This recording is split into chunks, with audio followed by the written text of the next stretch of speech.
Welcome to Street Talk, S&P Global Market Intelligence podcast that offers listeners a deep dive into issues facing financial institutions and the investment community. I'm Nathan Stovall, and today we're talking about banks' second quarter earnings season and what results tell us about banks' credit quality, the health of the U.S. economy, and how institutions' deposit bases are reacting to a quick pace of tightening by the Fed. Joining me back on the show is a veteran bank analyst who's followed U.S. banks through a variety of cycles. Coming back is Gerard Cassidy, Managing Director and Head of U.S. Bank Equity Strategy at RBC Capital Markets. Gerard, thanks for being back. You're very welcome, Nathan. Thank you for inviting me back. So, Gerard, I want to start with credit and the idea of we got these sort of two things going on where we've got the market flashing yellow in some places and decent bit of fear out there about the possibility of a recession on the horizon. But meanwhile, the guys that we follow and Bankland have downplayed it to date. What did we hear from bank management teams? It was very interesting because there's some real cross currents underway, and you've touched on them in your question, in that the market outlook is that the U.S. economy is heading for a slowdown and possibly a recession. And this outlook is based on the monetary tightening that the Federal Reserve is pursuing through raising short-term interest rates as well as QT or quantitative tightening. And in the past, the Fed's track record is not very good in performing monetary tightening and avoiding a recession. And as a result, investors are concerned that we are going to head into a recession, and credit quality for the banks will deteriorate as it has in past recessions, leading to lower earnings, lower stock prices, and lower valuations. On the other hand, when you looked at the second quarter results and listened to the management calls, what we heard was that credit is very strong. The actual numbers in the second quarter, non-performing assets declined sequentially. Net charge-offs remained at unsustainably low levels, and their outlook for credit remains very strong through the end of the year. Now, if we head into a recession in 2023, it's very likely that credit will obviously deteriorate. But the other interesting part is that their customers, the consumer customer as well as corporate and commercial customers, have levels of liquidity that are quite high relative to prior periods before recessions. So it's going to be interesting as it plays out. Should we go into a recession, we do not expect the credit deterioration to mirror what we saw in 2008 and 2009, or for that matter, 1990. We do think, though, in a recession, it would be more similar to 2001, albeit, losses did go higher. So management teams seem cautiously optimistic about the longer term, but certainly over the next 6 months going into 2023, barring a jolt in the economy that sends us into a recession very quickly, credit is strong and is likely to remain strong, even though they will be building up loan loss reserves, primarily due to the new CECL accounting throughout the remainder of this year. I really like the 01 comparison. That's one that I feel like I'm hearing more and I'm coming around to more, where yes, we had a downturn, but it was very much a market downturn, a severe market downturn, but not a massive credit event, right? Versus 90 and 08. And it feels like, as I mentioned at the opening, with the disconnect today and what we've kind of heard in Q2, it does feel like there's that possibility of, because of some of the reasons you said, with borrowers being really liquid, cash heavy, I felt like we heard more management teams kind of say that if and when something comes, it's a normalization rather than a real severe slippage. I totally agree. And we've been advising our clients and giving them data points to show them how the current environment is very similar to 01, 02, particularly in the market. So it appears to us, similar to what you said, that this downturn, should one come, is a financial markets-driven downturn rather than a credit-driven downturn, which 1990 and 08, 09 were, and were very problematic debacles for the banking industry. '01 was not a debacle for the industry. Selected banks had issues. Believe it or not, J.P. Morgan was one of them back then that had real issues. That was before the current chairman and CEO, Jamie Dimon, arrived on the scene. And obviously, it's quite a bit different today. But the point is that should a slowdown come, it's certainly going to be more in the financial markets area. We're already seeing that in the investment banking numbers, particularly in the equity capital markets area. Year to date, revenues are down about 80% for the industry in ECM. Now, that's coming off a record-breaking 2021, but still, that's where the pain is being felt right now. And I think as we go forward, yes, there will be higher delinquencies. Yes, there will be higher charge-offs, but we don't expect them to get anywhere near what we saw in the '08, '09 time period, or 1990 for that matter. Sure.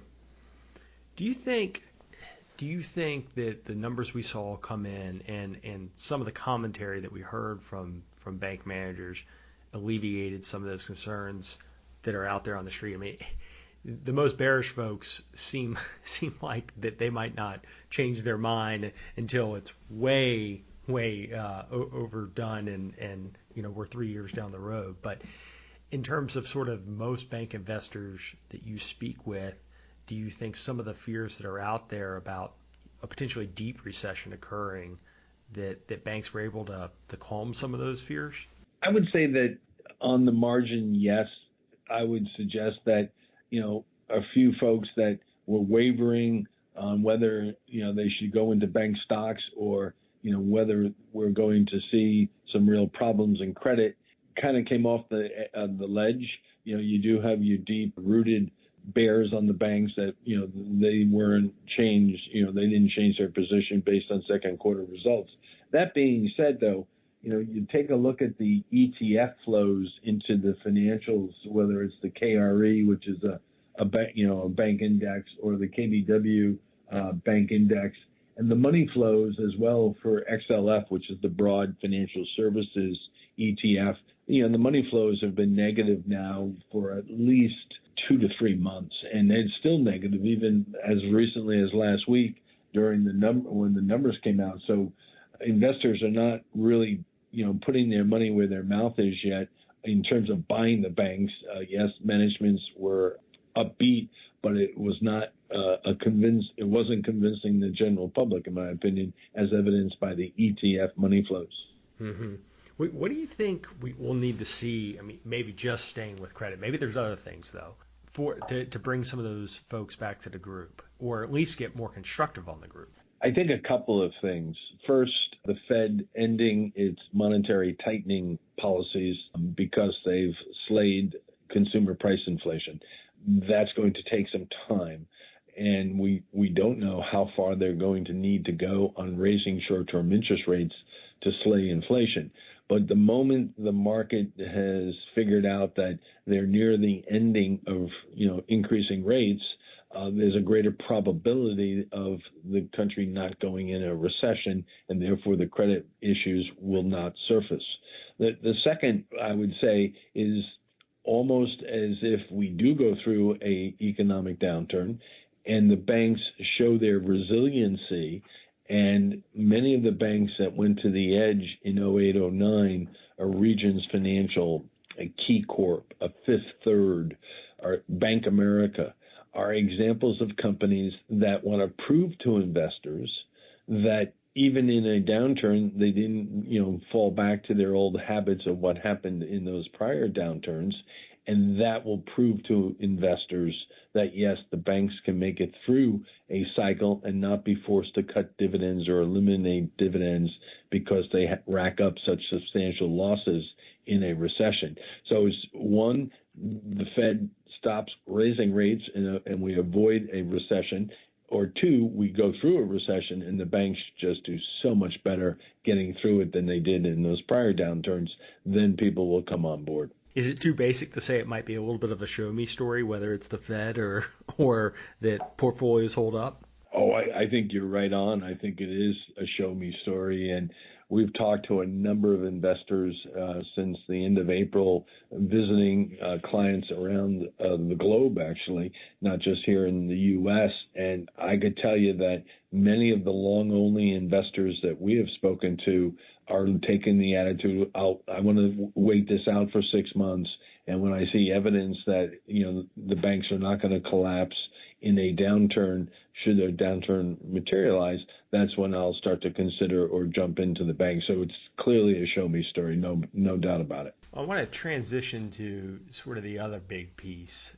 I think coming into this quarter, well, loan growth was a huge piece, but the other big piece in terms of the market environment and rate expectations and what that does to funding, liquidity, and banks' deposit bases. I know you've spent a lot of time focused on that issue, as we have as well. How did deposits hold up through the first half? And I know we saw quarter-over-quarter declines in balances at a lot of institutions. How did those numbers, that growth trend, how did that balance against what the street was expecting? I would say that when you look at the deposits, is probably one of the areas that was significantly impacted by quantitative easing. And if you go back to 2019 and you look at the deposits in the banking system, we were at $14.5 trillion. First quarter of 2022, that number was $19.9 trillion. And clearly, we've never seen growth like that before. A more normal number would have been closer to 16 to maybe $17 trillion. So we have this excess in the banking system due to quantitative easing. And as a result, it's going to leave as quantitative tightening goes into full speed, and we're not even there yet. So I think what you're going to find is that the so-called hot money or institutional money that's just been sitting around on banks' balance sheets, that those deposits or surge deposits, if you will, are leaving and are going to continue to leave. So it really comes down to now something that investors haven't had to focus on for 15 years, which is good old-fashioned core deposits. That was always the measure of the value of a franchise prior to this ultra-low interest rate environment that we've been in since the financial crisis in 08-09. So when we look at the banks, what we're trying to determine is which banks have the best cheap core deposits. I refer to them as grandma and grandpa accounts in rural areas that aren't going to run over, to Marcus to open up an account for an additional 100 basis points or even 200 basis points. Now, high net worth customers will, absolutely. So will the excess deposits at commercial customers, the so-called non-operational deposits. They will find, the rates or will go to products that have the highest rates. But this good old-fashioned core deposit base, they're not going to leave. And so the banks that have really focused on that's, I think, going to be a major determinant on who stands out over the next 12 to 18 months in this higher rate environment are the banks that are going to see a lower rate of increase, or the basis points they're paying on their deposits goes up slower because they just don't need to raise them. And also the other key factor here is that the industry is flooded with deposits, as I just mentioned. So many of the deposits that are leaving were really never the core deposits in the first place. So we're not as troubled by seeing deposit balances come down, and we would expect the asset side of the balance sheet to come down as well. And so shrinking a balance sheet after what we just came through will not be surprising to us, and not shrinking it either for capital reasons. It's just shrinking it because the deposits that fled into the system are now slowly moving out because of quantitative tightening. Sure, and to your point there on the last piece, it's not troubling because you're operating at a 55, 58, 60 loan to deposit ratio opposed to a 75. Right. We'd like to see that go back to there and lever some of that excess cash in an effective way. Another thing you said that's interesting is the 15-year comment. We did have balance sheet shrinkage and in the last rate hike cycle, but it was so slow and so minor and came at a time when we had not seen, this massive growth. And we saw lower growth, right? But we didn't see outflows, and we're already seeing a little bit of different performance here, right? I feel like, at least. I don't know if you disagree with that, though. No, you're right. Certainly the deposit outflow has picked up quicker than back in the other quantitative tightening period. And part of the reason, I believe, is the fact that rates are going up faster than they did back in 2017 and 18. In that time period, the Fed was very steady and slow, not slow, but just very steady and methodical in raising the Fed funds rate by 25 basis points at a time, whereas today, of course, we're already at 75 basis points, and I doubt we'll get to 100 basis points, but another 75 basis point increase is very likely when the Fed decides to move on that. And so to us, that combined with how aggressive QE was in the pandemic, so the combination of a very aggressive quantitative easing policies by the Fed, and now combined with rates going up faster than what happened in 2017 and 18, I think the deposit outflows are going to accelerate, and they're going to pick up because, again, there's just so much excess in the system. And if the banks don't need the deposits, and as you pointed out, with loan to deposit ratios in the high 50s to low 60s, those types of banks that have those types of ratios are going to let the deposits leave their bank. Sure.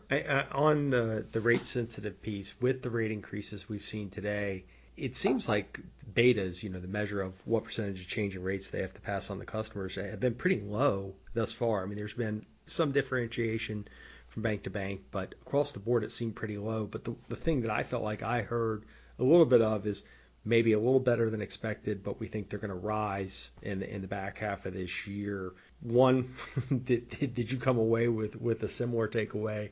And two, what do you think that we learned from Q2 in terms of how betas will be going forward? I think you framed it very well. The deposit betas this quarter were generally lower than expected by the bank's own modeling. And to your point, they also suggested that they are likely to see an acceleration in the deposit betas greater than expected in the second half of the year, but still will have relatively low betas by the end of the year versus prior tightening periods. And it largely goes to, in our view, the loan to deposit ratio. There's some very clear evidence the higher the loan to deposit issue, the faster or the higher the deposit betas will be. So if you have a very low loan to deposit ratio and you really don't need the deposits, again, you're going to let them leave the bank. But clearly this quarter, the deposit betas came in better than expected. The banks are able to hold back on raising deposit rates. But if we do see another Fed funds rate increase of 75 basis points, we'll be well over 200 basis points now in Fed funds. And the banks recognize that they will have to pay up for some of those cheap core deposits. Nothing like an institutional deposit that's going to want market rates. You see that with the custody banks. Their deposit betas are going to reach 100% faster than any of the traditional regional or even universal banks, because their customer base are not grandma and grandpas. They're all financial institutions, and those companies are going to want the market rate as soon as the rates go higher. Right. Yeah. Why are you going to pay up for something that you don't need? But then when you've got an active customer on the flip side there on the back end, they're going to push for it. Well, I want to, in closing here, I want to ask a sort of basic question. What do you see as the biggest catalyst for the bank group? What it makes you think investors should be most excited for the group? I would say that investors should focus in on the value proposition that this group gives an investor. That comes from where they're trading relative to book value and tangible book value per share, as well as the attractive dividend yields. The banking industry is a commodity industry that grows generally at the nominal rate of growth of GDP.